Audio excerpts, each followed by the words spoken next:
तो कहानी की शुरुआत में हमें इंतहाई शातिर चोर हेनरी पॉपुलोन को दिखाया जाता है। हेनरी चोरी अपने लिए नहीं बल्कि अपने बॉस के लिए करता है और उसका बॉस एक बहुत ही जालिम इंसान है। अगर कोई उसके बॉस के साथ थोड़ा सा भी धोखा करता है तो उसका बॉस उसे मरवा देता है।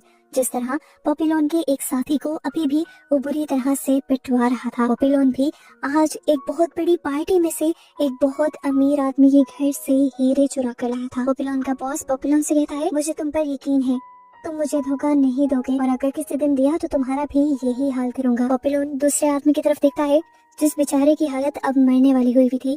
खैर वो सारे हीरे अपने बॉस को देता है। मजाक में वो अपने बॉस से कहता है, अरे सारे बड़े बड़े हीरे तो मैंने चुन लिए हैं। उसका बॉस भी हंसता है और पॉपुलोन यहाँ से चला जाता है और रास्ते में मिलता है अपनी फियांसी से। पता चलता है कि जो बात उसने मजाक में कही थी असल में वो सच था।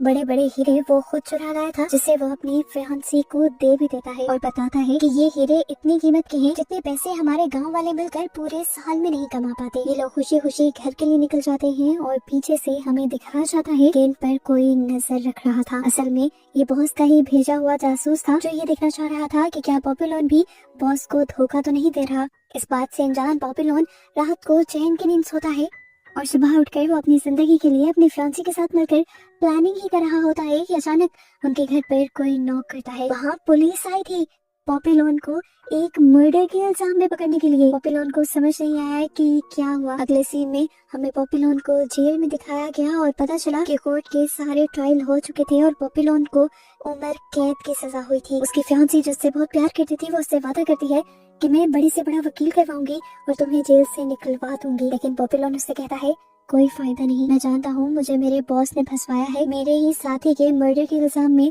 जिसे वो मेरे सामने मार रहे थे और अब मुझे खुद ही यहाँ से निकलना होगा। पास के ही सेल में खड़ा हुआ एक आदमी जिसका नाम जूलियट है वो पॉपुलोन से कहता है कि अगर तुम्हें इस जेल से भागना है तो तुम्हें पैसों की जरूरत पड़ेगी। पॉपुलोन उसकी बातों पर ज्यादा ध्यान नहीं देता और कुछ ही देर में हमें दिखाया जाता है कि सभी कैदियों को मेडिकल चेकअप के लिए लाया जाता है और इस दौरान वो जूलियट नाम का आदमी पॉपुलोन को एक आदमी के बारे में बताता है जिसका नाम लुइस था। ये आदमी एक ग्रेजुएट इंसान था उस वक्त का जब लोग ज्यादा पढ़ते भी नहीं थे। वो फेक डॉक्यूमेंट्स बनाया करता था और उसके पास करोड़ों रुपए थे और इसी इल्जाम में उसे जेल हुई थी। जूलियट पॉपुलोन से कहता है कि तुम इसका ख्याल रखो, तुम्हारा पैसों का मसला हल हो जाएगा। पॉपुलोन कहता है कि इस आदमी को मेरी मदद की जरूरत कैसे पड़ सकती है। जूलियट कहता है, तुम्हें नहीं पता ये जेल बहुत ही ज्यादा खतरनाक है। यहाँ के कैदी उसके पैसे लेने के लिए उसे जल्द ही मार देंगे और तुम उसकी हिफाजत कर कर उससे पैसे कमा सकते हो। खैर इन्हें यूनिफॉर्म वगैरह मिल जाते हैं और इन्हें अब एक बोट में बिठा दिया जाता है समुद्रों पार एक बहुत ही खतरनाक जेल में भेजने के लिए। अब यही शिप में पॉपुलोन लुइस से जाकर मिलता है, उसे अपना इंट्रोडक्शन करवाता है और बताता है कि मैं तुम्हारी हिफाजत कर सकता हूँ। यहाँ पर बहुत सारे लोग हैं जो तुम्हारे पैसे हड़पना चाहते हैं और वो तुम्हें मार देंगे, लेकिन मैं तुम्हारी हिफाजत कर सकता हूँ। और लुइस हंसते हुए इसे जवाब देता है, अरे नहीं, मुझे इसकी जरूरत नहीं पड़ेगी। उसका ये भ्रम जल्द ही टूट जाता है जब आधी रात में वो देखता है कि कैदी खामोशी से आकर उसके सेल में ही लेटे हुए एक दूसरे कैदी का गला काट देता है क्योंकि इस कैदी को पता चला था कि मरने वाले आदमी के पास पैसे हैं। वो उसके पैसे निकालता है और कुछ पैसे वहीं जमीन पर फेंक कर चला जाता है। लुइस दबी आंखों से ये सब कुछ देख रहा था। उसने देखा कि फिर इसी सेल के अंदर वो गार्ड आया और कुछ पैसे उसने भी उठा लिए और वो समझ गया कि पैसों के लिए गार्ड्स भी इन्हीं कैदियों के साथ मिले हुए हैं और अब वो समझ गया कि उसे अपनी जान बचाने के लिए पॉपुलोन की जरूरत पड़ेगी। सुबह होते ही वो पॉपुलोन से जाकर मिलता है और उसे कहता है कि मुझे तुम्हारी ऑफर कबूल है, तुम मेरी हिफाजत करोगे और मैं तुम्हें पैसे दूंगा। लुइस पॉपुलोन से पूछता है कि आखिर तुम्हें पैसों की जरूरत थी क्यों। पॉपुलोन बताता है कि मुझे इस जेल से भागना है और इसी के लिए पैसे चाहिए। तुम फिक्र न करो, जब मैं यहाँ से भाग रहा हूँ तो तुम्हें भी यहाँ से भगा कर ले जाऊंगा। हंसता है और कहता है, अरे नहीं, इसकी जरूरत नहीं पड़ेगी, मेरी वाइफ जल्द ही एक अच्छा वकील करवा कर मुझे यहाँ से छुड़वा कर ले जाएगी। उसकी बात सुनकर पॉपुलोन हंसता है और कहता है, अरे तुम तो बहुत भोले इंसान हो, जैसा तुम सोच रहे हो ऐसा बिल्कुल नहीं होगा। तुम्हारी वाइफ के पास इस टाइम सारा पैसा है, वो क्यों चाहेगी कि तुम बाहर आओ और जिस पैसे पर वो ऐशी कर रही है उसकी हुकूमत तुम्हारे पास आ जाए। लुइस पॉपुलस ने कहता है, अरे नहीं, मेरी वाइफ ऐसी नहीं है और पॉपुलोन भी चुप हो जाता है। खैर सीन कट होता है और रात में हमें दिखाया जाता है कि जब सब कैदी सो रहे थे तो वो आदमी जिसने कल भी एक कैदी का मर्डर किया था आज वो लुइस को मारने के लिए आ जाता है। पर इससे पहले कि वो कोई भी हमला कर पाता या लुइस को छू भी पाता, पॉपुलोन उसे टांगों से पकड़ लेता है और उसे नीचे गिराते हुए इतना मारता है कि उसकी शक्ल देखने के काबिल नहीं रहती। यहाँ का शोर सुनकर जल्द ही यहाँ पर सारे गार्ड्स आ जाते हैं और सबके हाथ चेक करने लगते हैं। हाथ देखने पर उन्हें पता चलता है कि पॉपीलोन ने उस आदमी को मारा था, क्योंकि इस टाइम पॉपीलोन के हाथों पर खून लगा हुआ था। इसी सब की सजा में कुछ दिनों के लिए पॉपीलोन को जंजीरों से बांधकर उल्टा लटका दिया जाता है और उसे खाना भी नहीं दिया जाता। पॉपीलोन को अपनी परवाह नहीं थी, बस वो ये सोच रहा था कि इतने दिनों में किसी ने लुइस को मार न दिया हो। अपनी कैद काट कर जब वो बाकी कैदियों में वापस आता है तो ये देखकर खुश होता है कि लुइस बिल्कुल सही सलामत था। असल में उसने पहले वाले आदमी को इतना बुरा मारा था कि बाकी सारे कैदी अब उससे डरने लगे थे और किसी ने भी उसके डर की वजह से लुइस को हाथ नहीं लगाया था। खैर, आज इन लोगों का इस बोट का सफर भी पूरा हो गया था।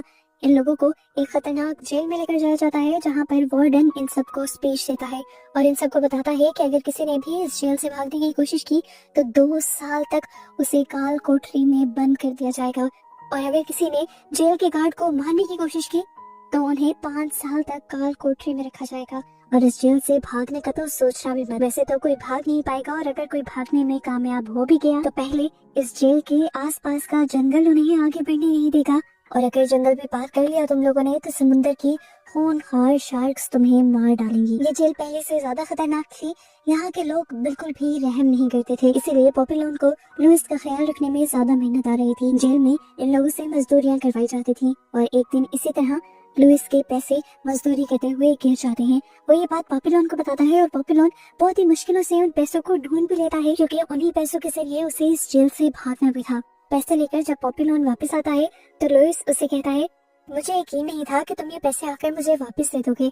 मुझे लगा था कि ये पैसे तुम खुद ही रख लोगे।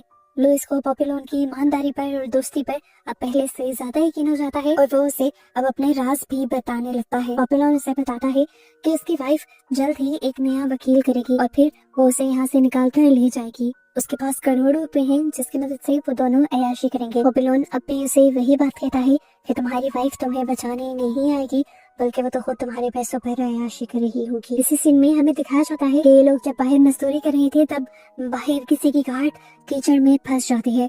इस गार्ड में कुछ औरतें थी जिनको जेलर के लिए यहाँ लाया जाता था। पॉपीलोन अच्छा मौका जानकर इस गार्ड वाले आदमी के पास जाता है और उससे एक डील कर लेता है कि $5000 के बदले वो उसे इस जेल से बाहर निकाल देगा। हालांकि पॉपीलोन के पास इतने पैसे भी नहीं थे।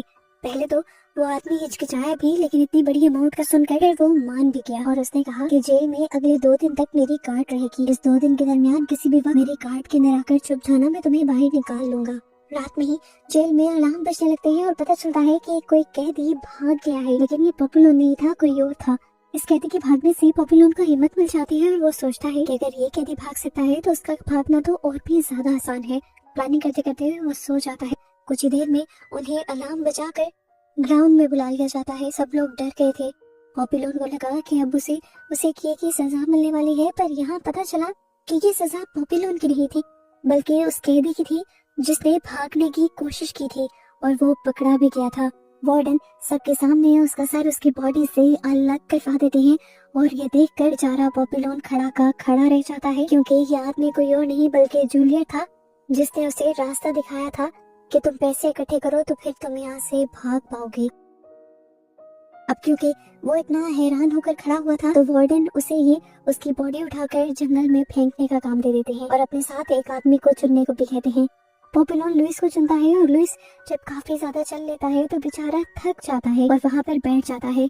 उसके बैठने पर गार्ड्स उसके ऊपर कोड़े बरसाने लग जाते हैं और ये देखकर पॉपीलोन को इतना गुस्सा आता है कि वो पास पड़ा एक पत्थर उठाकर गार्ड के सर पर मार देता है। वो गार्ड्स को मार मार कर बेहोश कर देता है और उसके बाद यहाँ से भाग जाता है। बाकी गार्ड्स उसका पीछा करने की कोशिश करते हैं, पर जल्द ही वो सभी गार्ड्स की नजरों से ओझल होते हुए एक चट्टान तक पहुंचता है और वहाँ से नीचे नदी के अंदर जंप कर देता है। इसी समंदर से तैरते हुए वो जेल के उस हिस्से में भी पहुंच जाता है जहाँ पर उस आदमी की बोट थी जिसने पॉपीलोन से उसे इस जेल से निकालने का वादा किया था। वो आदमी पूछता है मेरे पैसे कहाँ हैं? पॉपीलोन उसे कहता है अभी मेरे पास पैसे नहीं है, लेकिन मैं वादा करता हूँ कि अगर तुमने मुझे फ्रांस पहुँचा दिया तो मैं तुम्हें डबल कीमत दूंगा। ये सुनकर वो आदमी हंसने लग जाता है और तभी पॉपीलोन के पीछे बहुत सारे गार्ड्स आ जाते हैं। पता चलता है कि ये आदमी भी जेलर के साथ मिला हुआ था। वो पॉपुलर से कहता है कि जितने पैसों की ऑफर तुम मुझे करवा रहे थे, जेलर तुम जैसे कैदियों को पकड़वाने के लिए मुझे उससे डबल पैसे देता है। पॉपुलर को पकड़ के दोबारा जेलर के सामने लाया जाता है और वो उससे कहता है तुम्हारी किस्मत बहुत अच्छी है, तुमने जिस गार्ड को मारा था ना वो जिंदा बच गया है। अगर वो मर जाता तो तुम्हारा भी हाल वही होता जो कुछ देर पहले तुम्हारे दोस्त का हुआ था। लेकिन अब क्योंकि तुमने यहाँ से भागने की कोशिश वाला रूल तोड़ा है, इसलिए तुम्हें काल कोठरी में तो बंद होना पड़ेगा। ये काल कोठरी बहुत ही अजीब जगह थी, यहाँ पर तो कोई बात भी नहीं करता था। अकेले रहते रहते पॉपीडॉन को काफी ज्यादा अजीब लगने लगता है। उसकी दिमागी हालत भी खराब होने लगती है किसी से बात किए बगैर। उसे यहाँ पर जो खाना मिलता था वो भी पतला पानी होता था। उसकी बॉडी बहुत ज्यादा कमजोर हो गई थी और ऐसे ही फिर मुश्किल भरे एक दिन के अंदर उसकी इस काल कोठरी का दरवाजा खुलता है और वही गार्ड यहाँ पर आता है जिसे उसने मारने की कोशिश की थी। उस गार्ड को पॉपुलर पर बहुत ज्यादा गुस्सा था, इसलिए वो उसकी खूब पिटाई करता है और यहाँ से चला जाता है। बेचारा पॉपुलर अब कमजोर और जख्मी हालत में भी कुछ नहीं कर सकता था। ये खबर जैसे ही बाहर लुइस को मिलती है तो लुइस को इसके ऊपर तरस आ जाता है। एक दिन एक गार्ड एक बाल्टी के जरिए उसे एक नारियल देकर जाता है जिसके अंदर चिट भी थी। वो समझ गया कि ये लुइस भेज रहा है।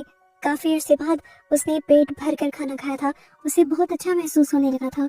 उस दिन के बाद क्योंकि हर रोज लुइस उसे नारियल का एक टुकड़ा भेजने लगा था, जिससे पॉपुलर का पेट भी भरने लगा था और अब उसके अंदर ताकत भी आने लगी थी कि उसके अंदर दोबारा जिंदा रहने की उम्मीद जागने लगती है और वो अपने आप को फिट रखने के लिए यहाँ पर एक्सरसाइज भी शुरू कर देता है। इस तरह पॉपुलर की हालत दिन ब दिन बहुत ही ज्यादा अच्छी होती चली जाती है और इस चीज से वार्डन काफी परेशान हो जाता है। वो इंक्वायरी करवाता है और उसे पता चल जाता है कि कोई तो है जो पॉपुलर की मदद कर रहा है। एक दिन जब गार्ड रोज की तरह वो बाल्टी पॉपुलर के सेल के अंदर देने के लिए आता है जिसमें नारियल हुआ करता था, तो दूसरा गार्ड उसे पकड़ कर चेक कर लेता है। उसे जब अंदर नारियल मिलता है तो उसे गार्ड की धोखेबाजी का पता चल जाता है, जिसकी सजा में वो उस गार्ड को उसी टाइम मार डालता है। फिर वार्डन यहाँ पर आकर पॉपुलर से इन्वेस्टिगेशन करना शुरू कर देता है और कहता है बताओ तुम्हारे तक नारियल कौन पहुँचाता था। पॉपुलर चाहता तो लुइस का नाम ले सकता था, पर एक और मर्तबा लुइस को बचाने के लिए वो खामोश रहा। उसने जब वार्डन को कुछ न बताया तो वार्डन को बहुत ज्यादा गुस्सा आ गया और वार्डन ने उसका खाना पहले से भी आधा कर दिया। काफी दिन गुजर जाने के बाद वार्डन फिर मजेदार सूप उसकी जेल में लेकर आया। वार्डन को लग रहा था कि इतने दिन भूखे रहने के बाद उसकी अकल ठिकाने आ गई होगी और वो सूप के लालच में उस आदमी का नाम बता देगा, लेकिन यहाँ पर पॉपुलर तो कुछ अजीब ही करता है और सूप को अपनी चम्मच से वार्डन को ही पिलाने लग जाता है। वार्डन उसकी इस हरकत से और भी ज्यादा गुस्सा हो जाता है और आज के बाद उसका खाना आधे होने के साथ साथ उसकी इस जगह की लाइट में बंद करने को कह देता है। पहले इस काल कोठरी में कुछ कम मुश्किलें थी, जो अब अंधेरा भी आ गया था। पॉपुलर की दिमाग की हालत पहले से भी ज्यादा खराब हो जाती है और वो इन मुश्किल दिनों में अपनी जान लेने की भी कोशिश करता है पर ले नहीं पाता। आखिरकार पॉपुलर इस काल कोठरी में बिल्कुल पागल हो जाता है और उसके 2 साल भी पूरे हो जाते हैं और इस तरह उसे बाहर निकाल लिया जाता है। इस मर्तबा जब गार्ड उसे बाहर निकालते हैं तो वो अपने पैरों पर ठीक तरह से चल भी नहीं पा रहा था। उसे हॉस्पिटल में एडमिट करवा दिया जाता है और यहाँ लुइस उससे मिलने के लिए आता है और अपने दोस्त को इस हालत में देखकर उसे बहुत ही ज्यादा दुख होता है। उसे ये भी पता चला था कि पॉपुलर अब पागल हो चुका है। वो उससे बात करने की कोशिश करता है और कहता है तुमने ठीक कहा था, मेरी वाइफ ने मुझे धोखा दिया। उसने मुझसे डाइवोर्स लेकर उस वकील से शादी कर ली और अब वो दोनों मेरे पैसों पर अय्याशी कर रहे हैं और मैं यहाँ वार्डन के लिए जरूरी पेपर्स बनाने का काम करने लगा हूँ। उससे बातें करते हुए लुइस को पता चलता है कि वो पागल नहीं हुआ था, बस पागल होने का नाटक कर रहा था। इस जगह लुइस पॉपुलर से सवाल करता है कि तुमने मेरे बारे में सब कुछ सच बता क्यों नहीं दिया आखिर गार्ड्स को। पॉपुलर कहता है कि मैंने कई मर्तबा सोचा कि मैं तुम्हारे बारे में बता दूं, लेकिन फिर मुझे ख्याल आया कि तुम यहाँ का टॉर्चर नहीं सह पाओगे, इसलिए मैंने नहीं बताया। अपने लिए वफादारी देखकर लुइस की आंखों में आंसू आ जाते हैं और अब वो पॉपुलर से कहता है कि तुमने इतना कुछ मेरे लिए सहा है, अब मैं तुम्हारे लिए कुछ करना चाहता हूँ। तुम यहाँ से भागना चाहते थे ना, इसीलिए मैंने पूरा इंतजाम कर लिया है। एक परफेक्ट प्लान बनाया है जिससे हम दोनों यहाँ से भाग पाएंगे। हमारे पास एक और कैदी है जिसने यहाँ से भागने के लिए एक बोट का इंतजाम कर लिया है और संडे को जेलर अपने सारे साथियों के साथ यहाँ पर मूवी देखने वाला है। उस दिन हम यहाँ से भाग जाएंगे। उसकी बातें सुनते हुए दोबारा से पॉपुलर चिल्लाने लग जाता है और उसे ही पकड़कर मारने लगता है। इस टाइम पर डॉक्टर्स आते हैं और उसे कंट्रोल करते हैं और उसे बेहोशी की गोली खिला देते हैं और उनके जाने के बाद पॉपुलर उस बेहोशी की गोली को अपने मुंह से बाहर निकाल लेता है और यहाँ रिवील होता है कि उसने ये सारा नाटक किया था ताकि डॉक्टर्स को शक ना हो कि वो ठीक है और लुइस भी गलती से ये बात किसी को ना बता सके कि पॉपुलॉन बिल्कुल ठीक है। ऐसे ही पागलपनी का नाटक करते करते वो काफी सारी बेहोश होने की गोलियां एक प्लान के तहत जमा कर लेता है और फिर ठीक सैटरडे के दिन सैम नाम के एक लड़के से मिलता है। पता चलता है कि सैम को एक जेलर पसंद किया करता था। वो सैम से कहता है कि हम तुम्हें भी यहाँ से निकाल कर ले जाएंगे, लेकिन इसके बदले तुम्हें इतना सा काम करना होगा कि तुम्हें जेलर से यहाँ की चाबियां चुरा कर लानी होगी। हमें संडे का दिन दिखाया जाता है जहाँ पर इनका प्लान पूरा था। बस एक कमी थी, जिस आदमी ने बोट का इंतजाम किया था उसके पास बोट वाले को देने के लिए पैसे नहीं थे। वो पैसे लुइस उससे दे देता है। इस टाइम पर अपने मुंह से निकाली हुई सारी गोलियां भी पॉपुलॉन लुइस को देता है और कहता है कि ये सारी गोलियां तुम जेलर और उसके साथियों को खिला देना, वो बेहोश हो जाएंगे और हमारा भागना आसान हो जाएगा। फिर रात होती है और प्लान की अंजाम देने का टाइम आ जाता है। लुइस सभी जेलर्स और गार्ड की ड्रिंक के अंदर बेहोशी की गोलियां मिलाकर उन सबको ड्रिंक सर्व कर देता है। जैसे ही मूवी स्टार्ट होती है, शोर का फायदा उठाकर सैम अपने साथी जेलर को लेकर वॉशरूम में चला जाता है, जहाँ पर पहले पॉपुलॉन मौजूद था, और वो उस जेलर को मारकर बेहोश कर देता है। नीचे गार्ड्स जब ऊपर वाले गार्ड की चीख की आवाज सुनते हैं तो ऊपर चेक करने जाने ही वाले होते हैं, पर तभी उनकी बेहोश होने वाली गोलियां असर दिखा देती हैं और वो बेहोश हो जाते हैं। मौके का फायदा उठाकर ये सब लोग बाहर निकलते हैं तो एक और बुरा काम हो जाता है। यहाँ पर बारिश आने लग जाती है और लाइट चली जाती है। अंधेरे में बहुत मुश्किलों से ये लोग जेल की पिछली दीवार के ऊपर चढ़ते हैं और वहाँ से जंप कर देते हैं। अब जब बारी लुइस की होती है तो लाइट वापस आ जाती है और वो घबरा कर गलत जंप कर देता है, जिसकी वजह से उसका पाँव टूट जाता है, वो जख्मी हो जाता है। अब वो आदमी जिसने सारा प्लान बनाया था स्टार्टिंग में, वो पॉपुलॉन से कहता है कि हम लुइस को साथ लेकर नहीं चलेंगे क्योंकि इसका पाँव टूटा हुआ है। लेकिन पॉपुलॉन अपने साथी को नहीं छोड़ना चाहता था और लुइस को कंधे पर उठाकर आगे बढ़ने लग जाता है। इससे पहले कि ये लोग आगे पहुंच पाते, गन लेकर कोई इन्हें पकड़ लेता है। इन्हें लगा कि ये लोग पकड़े गए, पर वो आदमी बताता है असल में ये वही जेलर है जो उन्हें यहाँ से भगाने में मदद करने वाला है। वही इनके लिए बोट यहाँ पर लेकर आया था। ये लोग बोट में बैठकर यहाँ से निकल जाते हैं, पर पता चलता है कि अभी भी सारी मुश्किलें आसान नहीं हुई। ये बोट इन 4 लोगों के लिए बहुत ज्यादा छोटी थी और इन्हें किसी एक को बाहर निकालना था। वो आदमी जिसने बोट का इंतजाम किया था वो कहता है कि हम लुइस को मारकर बाहर निकाल देंगे, लेकिन इस मर्तबा भी लुइस को बचाने के लिए पॉपुलॉन उसी आदमी के ऊपर हमला कर देता है। वो आदमी जब पॉपुलॉन के ऊपर भारी पड़ता है और ठीक उसी टाइम पर लुइस अपने हाथ में पकड़े हुए चाकू से बार बार उस आदमी को स्टैब करके पॉपुलॉन को बचा लेता है और उस आदमी को मार देता है, जिसके बाद वो बहुत ज्यादा घबरा भी चुका था। उसने पहली मर्तबा मर्डर किया था। यहाँ पर पॉपुलॉन और उसका दूसरा साथी लुइस को संभालते हैं, उसे हौसला देते हैं और कहते हैं तुमने कुछ गलत नहीं किया, अगर तुम इसे ना मारती तो वो तुम्हें मार देता। खैर वो उसकी बॉडी को पानी से बाहर फेंक देते हैं और बोट के अंदर वजन कुछ बराबर होता है, लेकिन एक खतरा टला था तो दूसरा आ गया। इनकी बोट अब भारी समुद्री तूफान के अंदर फंस जाती है। इस तूफान की लपेट में ही अपनी बोट को संभाल नहीं पाते और ये लोग बेहोश हो जाते हैं। इन्हें जब होश आता है तो ये लोग देखते हैं कि ये लोग एक आइलैंड पर थे जहाँ के लोग इनके साथ काफी अच्छे से बिहेव कर रहे थे। इस टाइम पर पॉपुलॉन उनके पास नाना आती है और उनसे कहती है हम जानते हैं कि तुम कहाँ से आए हो, लेकिन मुझे यकीन है कि गॉड हर काम के लिए इंसान को माफ कर देते हैं। उसकी बातों से पॉपुलॉन समझ जाता है कि नन क्या कहना चाहती है। वो जल्दी से अपने दूसरे साथियों के पास जाता है और कहता है कि हमें यहाँ से भागना होगा, क्योंकि यहाँ के लोगों को पता है कि हम जेल से भाग कर आए हैं। ये ना हो कि ये लोग हमारे लिए कोई मुसीबत पैदा कर दें। अभी ये लोग बात कर ही रहे थे कि इसी दौरान बाहर पुलिस भी आ जाती है और हमें पता चलता है कि पुलिस को बुलाने वाली वो नन ही थी। ये लोग बेचारे पकड़े जाते हैं और इनके तीसरे साथी सैम को भागने की कोशिश में मार दिया जाता है। अब लुइस पॉपुलॉन से कहता है जब तुमने देखा था कि पुलिस यहाँ पे आ रही है तो तुम्हें मेरे बगैर ही भाग जाना चाहिए था। पर पॉपुलॉन कुछ नहीं बोलता और लुइस के दिल में पॉपुलॉन की इज्जत और भी ज्यादा बढ़ जाती है। दिखाया जाता है कि पॉपुलॉन को दूसरी मर्तबा भागने के जुर्म में 5 साल के लिए काल कोठरी में डाल दिया गया था। उसने काल कोठरी के अंदर सारे वही टॉर्चर सहे जो वो पहले भी सह चुका था, जिसके बाद हमें सीन कट होकर सीधा 5 साल बाद का सीन दिखाया जाता है। अब 5 साल बाद जब वो इस काल कोठरी से निकला तो वो बूढ़ा तहांचा बन चुका था। वार्डन उसे निकालने के लिए खुद आया था। आज भी उसे जिंदा देखकर वो हैरान था और वो उसकी तारीफ करता है कि तुम जैसे बर्दाश्त वाले इंसान मैंने जिंदगी में बहुत ही कम देखे हैं। तुम अब तक जिंदा हो, किस उम्मीद पर हो? क्या तुम यहाँ से भाग पाओगे? पॉपुलॉन कुछ नहीं बोलता और अब वार्डन उसे इससे भी सख्त और खतरनाक जेल में ट्रांसफर करने के लिए भेज देता है। वो जिस आइलैंड पर थी उसका नाम डेविल्स आइलैंड रखा गया था। समुद्र के बिल्कुल दरमियान में एक बड़े से पहाड़ के ऊपर बना हुआ ये आइलैंड बहुत ही ज्यादा खतरनाक था। किसी का भी यहाँ से भागना मुमकिन था ही नहीं। इसी वजह से इस आइलैंड के जेल में कैदियों के लिए कोई गार्ड्स भी नहीं थे। बस हर हफ्ते इन्हें थोड़ा सा राशन लाकर दे दिया जाता था, जिस पर बामुश्किल ये लोग 1 से 2 दिन ही गुजारा कर पाते थे। पॉपुलॉन जब यहाँ पर पहुंचता है तो दिखता है कि सभी लोग यहाँ के तकरीबन पागल हो चुके हैं। वो भी लगभग पागल ही था। यहीं पर पॉपुलॉन को ये देखकर झटका लगता है कि लुइस भी इसी जेल में रह रहा था, वो भी पिछले 5 साल से, क्योंकि लुइस वार्डन का खास आदमी बना हुआ था। तो वार्डन उसको काल कोठरी वाली सजा नहीं देना चाहता था, इसीलिए उसे डायरेक्ट यहाँ भेज दिया गया था। ये दोनों एक दूसरे से मिलकर यहाँ पर बहुत ज्यादा खुश होते हैं और लुइस उसे बताता है कि अब उसने भागने की चाहत छोड़ दी है। वैसे भी यहाँ से भागने का कोई फायदा तो है ही नहीं।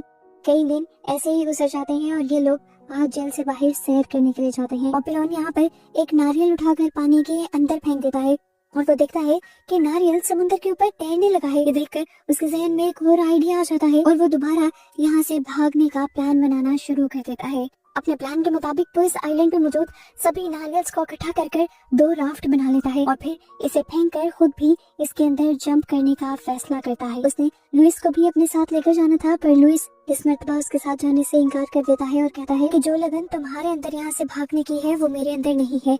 इस दुनिया से बाहर मेरा कुछ नहीं रह गया। मैं अगर इस दुनिया से बाहर गया भी तो शायद जिंदा न रह पाऊं, इसीलिए अब तो मुझे यहीं रहने दो और खुद यहाँ से भाग निकलो। उसकी हालत को देखते हुए पॉपुलॉन भी उसे फोर्स नहीं करता और फिर खुद उस राफ्ट को फेंककर इस चट्टान से जंप कर देता है। लुइस को लगा था कि पॉपुलॉन चट्टान से जंप करते ही मर जाएगा, क्योंकि ये चट्टान काफी ऊंचाई पर थी। पर उसने ये बात पॉपुलॉन को नहीं बताई थी, क्योंकि उसे लगता था कि इस चीज से पॉपुलॉन का हौसला टूट जाएगा। उसके जंप करते ही लुइस उदास हो जाता है कि आज उसका दोस्त हमेशा के लिए चला गया। लेकिन अगले ही पल उसे पॉपुलॉन की आवाज सुनाई देती है जो पानी के अंदर से उभर आया था। वो लुइस को आवाज देता है और अपनी आजादी के जश्न में जोर जोर से चिल्लाता है। लुइस भी उसकी जीत में खूब चिल्लाता है, खूब एंजॉय करता है। जिसके बाद ये सीन यहीं से कट जाता है और हमें सालों बाद का सीन दिखाया जाता है। हम बूढ़े हुए पॉपुलॉन को देखते हैं जो आज भी जेल से भागा हुआ कैदी तो था, लेकिन एक अच्छी जिंदगी गुजार रहा था, एक आजाद जिंदगी। वो अब अपनी सारी कहानी जाकर अमेरिका के एक पब्लिशर को सुना देता है। उसी कहानी छपने के बाद आखिरकार इतने सालों बाद उसे इंसाफ मिलता है और कोर्ट उसके ऊपर लगाए हुए सारे इल्जाम खत्म करते हुए उसे बेकसूर बता देती है और फाइनली उसे अपने मुल्क जाने का भी इस तरह मौका मिल जाता है। और ऐसे उसकी हिम्मत और लगन की इस जीत के साथ ये मूवी यहीं पर खत्म हो जाती है।